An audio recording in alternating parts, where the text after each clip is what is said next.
Klemen, lepo pozdravljen. Pozdravljeni.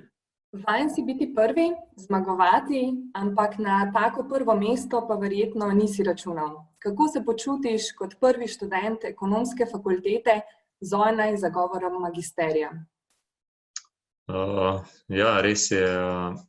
Moram reči, da sem bil po eni strani kar malo presenečen, da sem sploh prvi študent, ki bo na ta način zagovarjal magistrsko delo.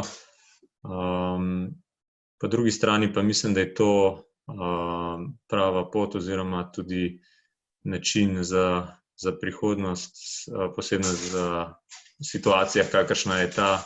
Tako da občutek je bil dober. Kot sem rekel, nekako sem pričakoval, da me bo nekaj takega doletelo, nisem pa vedel, da sem prvi, no, tako da super, no, mislim, da izkušnja zelo dobra, vse je šlo tekoče, tako da super. Ok, kdaj in kako si pa izvedel za odločitev, da boš zagovarjal online? Kako je to potekalo?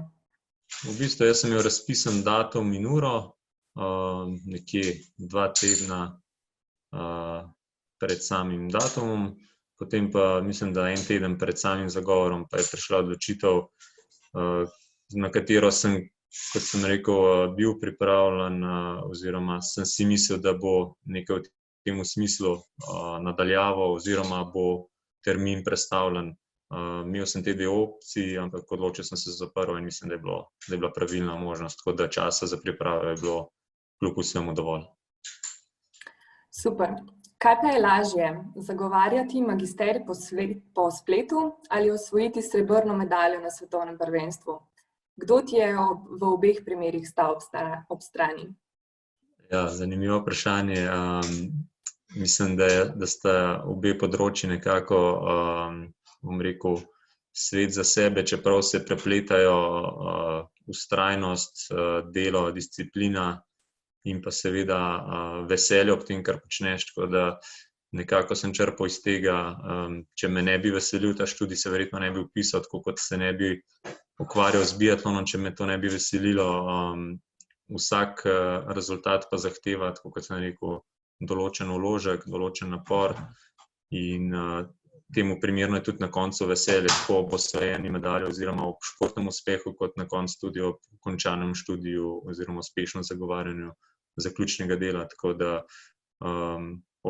težko bi to primerjal, je pa ob obeh uspehih oziroma ob vsakem uspehu, naj bo to na športnem področju ali na študijskem, veselje enako veliko in tudi nekako, bom rekel, enako naporno, no.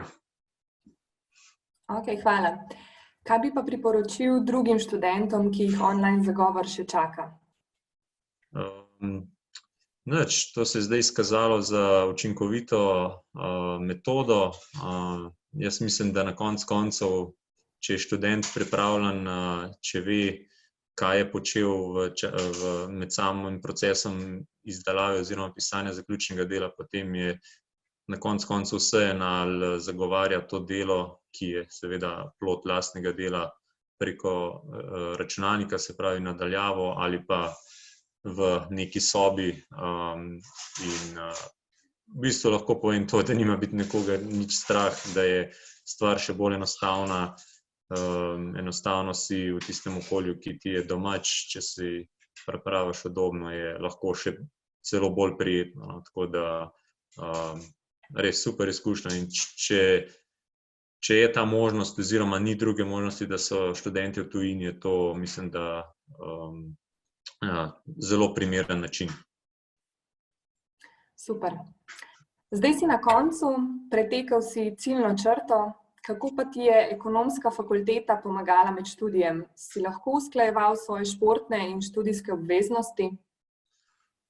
Ja, moram reči, da na začetku, ko sem začel s študijom, sem bil kar nekako skeptičen, mi bo uspelo ali ne. Sicer imam izkušnje iz študija že prej, namreč leta 2013 sem diplomiral na fakulteti za šport in v bistvu Od takrat je minilo nekaj let, se pravi, da sem prišel malo ven iz te, bom rekel, študijske kondicije.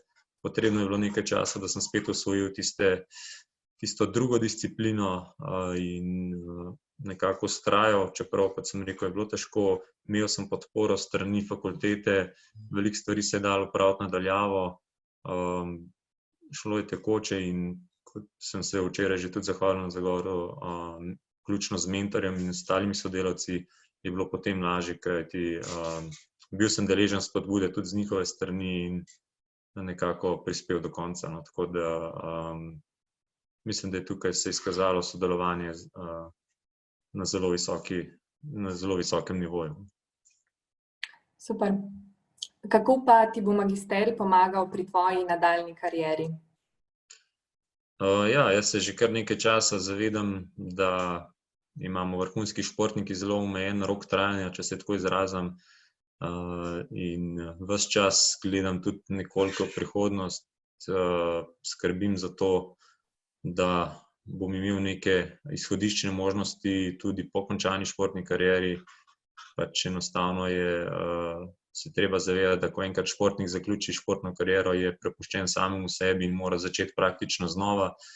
In če poskrbi športnik že med samo športno kariero za to, da ima, kot sem rekel, nekaj izhodišča že pripravljeno, potem mislim, da je ta prehod veliko lažje in nekako s tem v mislih sem opravil zdaj tudi ta magisterij in mislim, da mi bo v nadaljevanju zelo prav prišel ne samo znanje, ki sem ga pridobil, ampak tudi konec koncev same reference in